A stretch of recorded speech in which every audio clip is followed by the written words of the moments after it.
नमस्कार, good news studio में आपका स्वागत है। मैं हूं आपके साथ वैभव राज शुक्ला और वक्त हो चला है जीएनटी एक्सप्रेस का। रूस और यूक्रेन के बीच जारी है जंग। 5वें दिन राजधानी कीव और खार्किव शहर के पास कई धमाके। यूक्रेन का दावा, अब तक मार गिराए 4,500 रूसी सैनिक, 26 हेलीकॉप्टर्स और 150 से ज्यादा टैंक।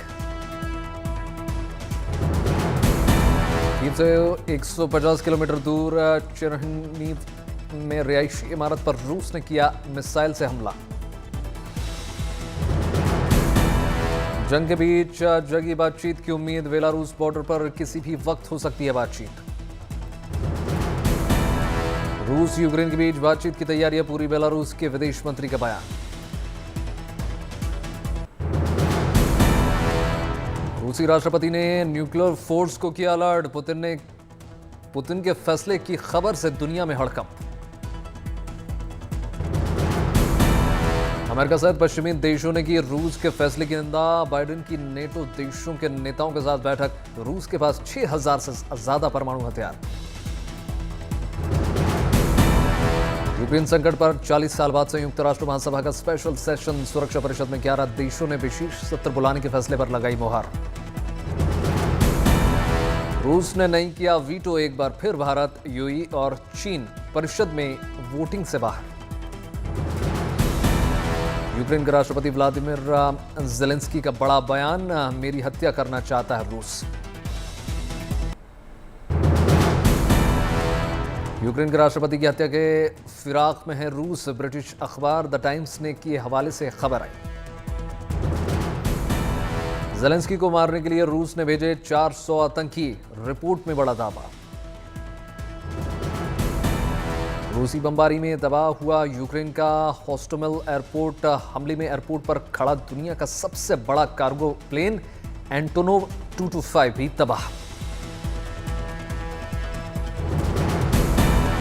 यूक्रेन में द ड्रीम के नाम से मशहूर इस प्लेन के मरम्मत में खर्च होगी $3 बिलियन से भी अधिक रकम।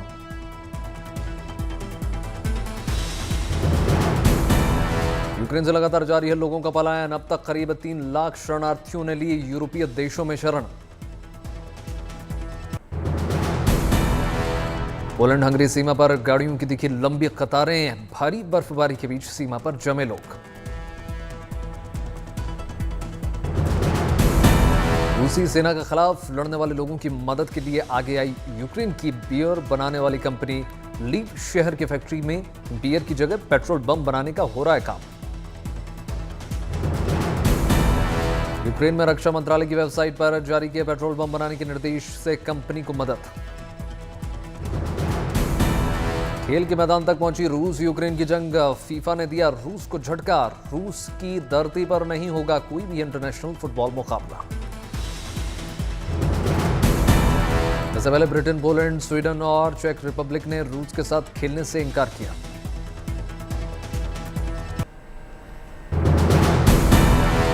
रूस पर यूक्रेन के ताबड़तोड़ हमले नहीं तोड़ पा रहे हैं यूक्रेन की जनता का हौसला। महिला घर की खिड़की के टूटे कांच समेटते हुए गा रही हैं राष्ट्रगान।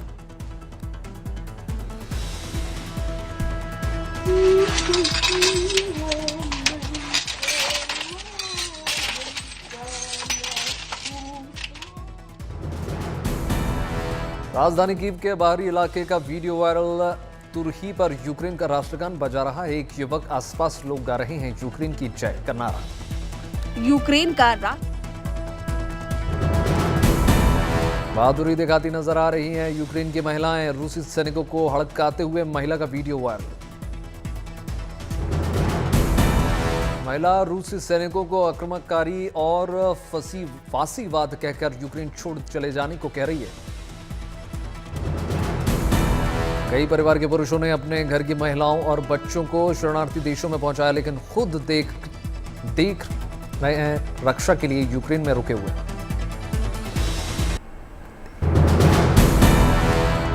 यूक्रेन पर हमले के बाद रूस पर बड़े आर्थिक प्रतिबंध लगाए जा रहे हैं। कई देशों के लगाए गए आर्थिक प्रतिबंधों की वजह से रूस की करेंसी रूबल 40% गिर गई। कई रूसी बैंकों को स्विफ्ट बैंकिंग सिस्टम से हटाने पर सहमति बन गई है। रूस के सेंट्रल बैंक पर भी कुछ प्रतिबंध लगाए जा सकते हैं। यूरोपियन यूनियन ने रूसी नागरिकों को निवेश से मिलने वाली यूरोपियन सिटीजनशिप पर रोक लगा दी।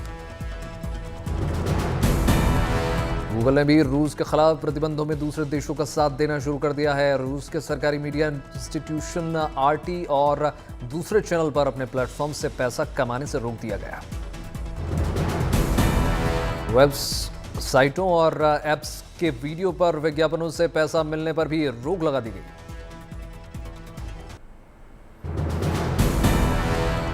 गूगल ने रूस के कई यूट्यूब चैनल भी डिमोनेटाइज कर दिए। एक अनुमान के मुताबिक रूस को दिसंबर 2018 तक 2 साल में 26 यूट्यूब चैनल्स के विज्ञापन से 7 मिलियन से 32 मिलियन डॉलर हासिल हुए थे।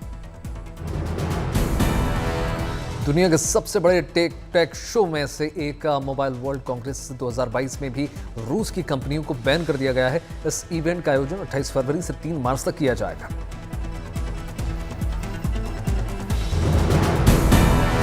यूक्रेन ने एप्पल सीईओ टिम कुक से रूसी यूजर्स को एप्पल ऐप स्टोर से ब्लॉक करने की गुजारिश की।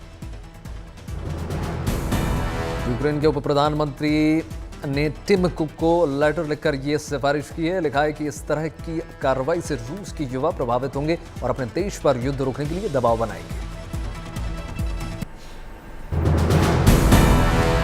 यूक्रेन में फंसे भारतीयों को लाने का मिशन तेज है। मोदी सरकार 4 मंत्रियों को भेजने जा रही है।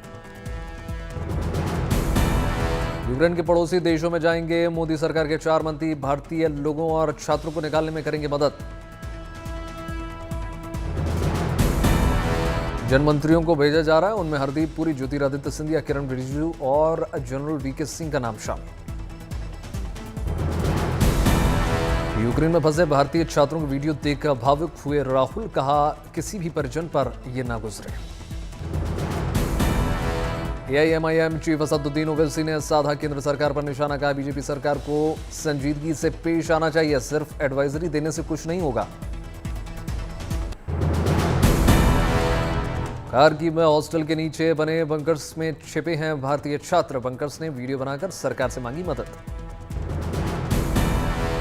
बंकर में छिपे हैं 250 भारतीय छात्र। खाने के लिए बचते हुए जाना पड़ा है बाहर।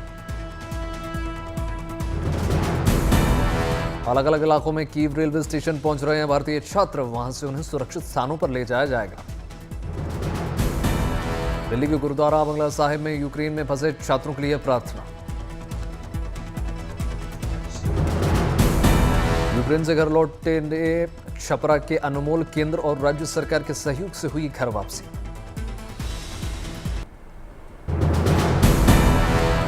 यूक्रेन से सुरक्षित संभल पहुंचे 4 छात्र। इंडियन एम्बेसी को कहा शुक्रिया। यूक्रेन से भारत लौटे छात्रों ने बयां किया दर्द। कहा, दहशत में गुजर रहे थे दिन रात। और कारगिल में थोड़ा रिस्क था। वहां पर जहां हम थे वहां तो सेफ थे, कोई रिस्क नहीं। यूक्रेन में फंसी लुधियाना की गुरलीन कौर ने माता पिता को सता रही है बेटी की सुरक्षा की चिंता। केंद्र सरकार से कर रही मदद की अपील। यूक्रेन में फंसे कानपुर के छात्रों के परिजनों ने की जिलाधिकारी से मुलाकात, मदद की गुहार। यूक्रेन में फंसे लोगों के लिए राहत की खबर। पोलैंड से यूक्रेनी शरणार्थियों को लाने के लिए जर्मनी चलाएगा मुफ्त ट्रेन। विदेश सचिव हर्षवर्धन श्रृंगला ने दी जानकारी। करीब 1000 भारतीयों को डेंजर जोन से निकाला जा चुका है। अभी भी 2000 नागरिकों की कीव में फंसे होने की खबर। विदेश सचिव श्रृंगला ने यूक्रेन में फंसे भारतीयों को दी चेतावनी। कहा, खार्किव, सुमी और आसपास के क्षेत्रों में फंसे भारतीय सावधान रहें।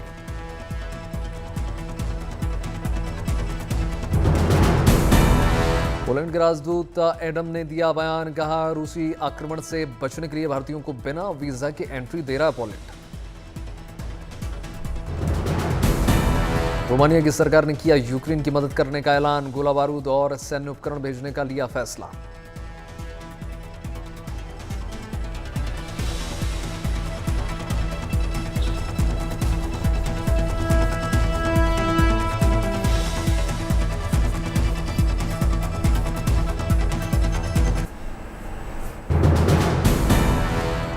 मणिपुर में 38 सीटों पर पहले चरण के लिए हो रहा है मतदान। सुबह मतदान केंद्रों पर जुटी लंबी कतारें। इम्फाल मुख्यमंत्री एन बीरेन सिंह ने किया मतदान, लोगों से की वोट करने की अपील।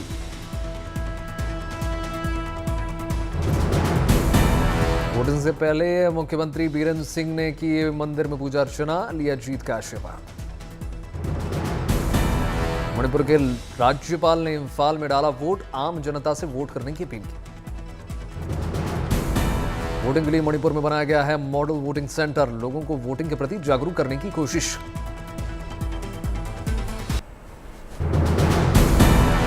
यूक्रेन में फंसे भारतीयों के लिए दुआओं का दौर जारी है। दिल्ली के बंगला साहिब गुरुद्वारे में की जा रही है विशेष प्रार्थना अर्चना।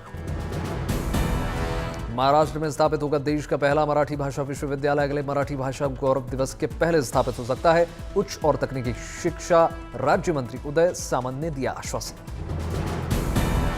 भुवनेश्वर में 2 साल के अंतराल के बाद पहली से 7वीं कक्षा तक के खोले जा चुके हैं स्कूल। कोरोना के चलते लंबे समय से बंद थे।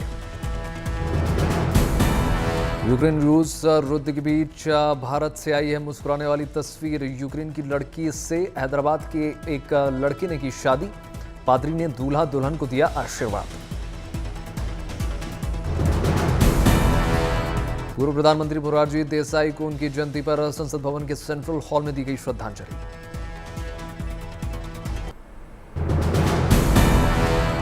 केरल के कोट्टयम में बच्चों को पोलियो से मुक्त कराने की मुहिम तेज है। 5 साल से कम उम्र के बच्चों को दी जा रही है पोलियो की खुराक। दिल्ली के निर्माण विहार मेट्रो स्टेशन की ग्रिल में फंसी बच्ची को सीआरपीएफ के जवान ने रेस्क्यू किया।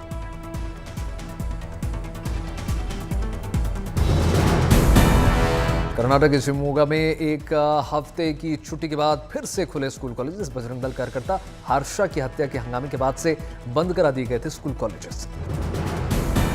मोगा में भी अभी भी एहतियातन धारा 144 लागू है। रात 7 बजे से सुबह 6 बजे तक बेवजह घर से निकलने पर पाबंदी।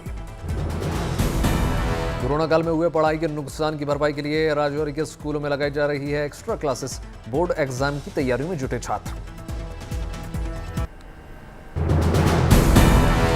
लद्दाख में आइस वॉल क्लाइंबिंग प्रतियोगिता का आयोजन। देश में पहली बार किया गया इस तरह के प्रतियोगिता का आयोजन। बर्फ से लदे पहाड़ों पर पर्वतारोहियों ने दिखाया अपना कमाल। आईटीबीपी के द्वारा कराया गया था इस तरह की प्रतियोगिता का आयोजन। 2 दिवसीय इस प्रतियोगिता में युवाओं की 13 टीमों ने लिया हिस्सा। ये टीम प्रतियोगिता के 2 वर्गों लीड व स्पीड में हिस्सा ले रहे। बैंड की दोनों के साथ सभी प्रतियोगिताओं का किया गया स्वागत। लद्दाख टूरिज्म को बढ़ावा देने का उद्देश्य।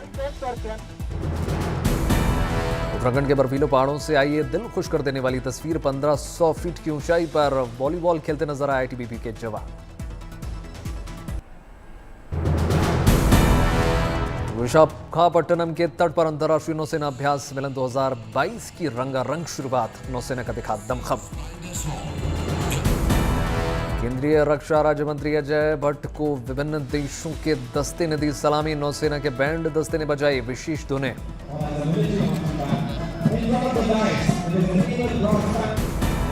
युद्धाभ्यास के दौरान आकाश में देखा अद्भुत नजारा। खूबसूरत रोशनी से नहाया विशाखापट्टनम का तटीय इलाका। विशाखापट्टनम के आसमान में पैराग्लाइडर्स ने दिखाई अद्भुत करतब। लोगों ने लिया लुत्फ।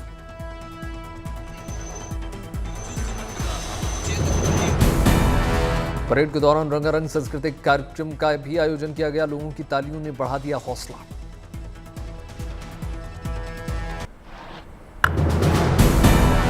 आईपीएल 2022 के लिए पंजाब किंग्स ने किया नए कप्तान का ऐलान। मयंक अग्रवाल को मिला कमान।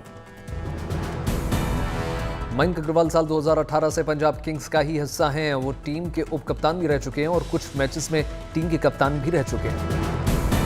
पाकिस्तान पहुंची ऑस्ट्रेलिया टीम के साथ नहीं जुड़े श्रीधरन श्रीराम। वीजा नहीं मिलने के चलते पाकिस्तान दौरे पर नहीं जाएंगे। तीसरे टी20 मैच में टीम इंडिया का शानदार प्रदर्शन। श्रीलंका को 6 विकेटों से हरा दिया। श्रीलंका का टॉप ऑर्डर हुआ फेल। सिर्फ 3 बल्लेबाज पहुंचे डबल डिजिट पर। कप्तान रोहित शर्मा ने माना सीरीज जीत के बावजूद बढ़ गई है टीम इंडिया की टेंशन। श्रेयस अय्यर की परफॉर्मेंस कई खिलाड़ियों के लिए चुनौती।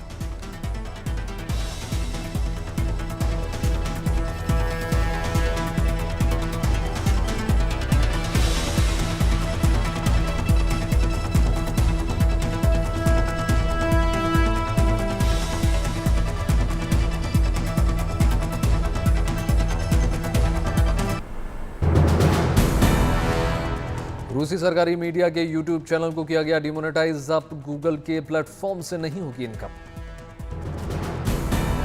दुनिया के सबसे बड़े टेक शो में से एक मोबाइल वर्ल्ड कांग्रेस 2022 में रूसी कंपनियां बैन। एप्पल के सीईओ टिम कुक से भी की गई एप्पल स्टोर पर ब्लॉक करने की अपील। सोने में सस्ते निवेश का मौका दिलाने वाली सॉवरेन गोल्ड बॉन्ड स्कीम सोमवार से शुरू हुई। एक बॉन्ड के लिए चुकाने होंगे 5,059। अप्रैल जनवरी 2021-22 में अमरूद का निर्यात बढ़कर 20.9 लाख डॉलर पहुंचा। अप्रैल जनवरी 2013-14 में 5.8 लाख डॉलर था अमरूद का निर्यात। ये एफपीआईज ने फरवरी में भारतीय बाजारों से निकाले 35,506 करोड़ रुपए, मार्च 2020 के बाद सबसे बड़ी निकासी। Regular commercial international passenger flights पर जारी रहेगी रोक। डीजीसीए ने अगले आदेश तक बढ़ाई पाबंदी।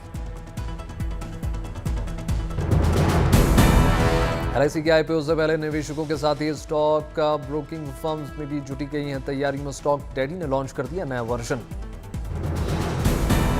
प्रतिबंधों के हटने से इवेंट इंडस्ट्री में फिर से तेजी आई है।